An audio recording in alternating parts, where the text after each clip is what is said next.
శీతాకాల విరామంలో భాగంగా హైదరాబాద్కు వచ్చిన రాష్ట్రపతి ద్రౌపది ముర్ము శుక్రవారం రామోజీ ఫిల్మ్ సిటీని సందర్శించారు. బొలారంలోని రాష్ట్రపతి నిలయం నుంచి ప్రత్యేక హెలికాప్టర్లో ఆమె అక్కడికి చేరుకున్నారు.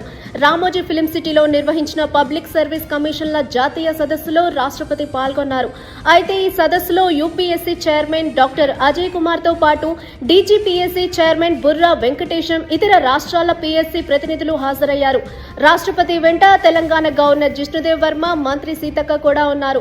సదస్సు అనంతరం రాష్ట్రపతి రామోజీ ఫిల్మ్ సిటీలోని ప్రముఖ ఆకర్షణలను సందర్శించనున్నారు. రాష్ట్రపతి పర్యటన నేపథ్యంలో అధికారులు భద్రతను కట్టుదిట్టం చేశారు.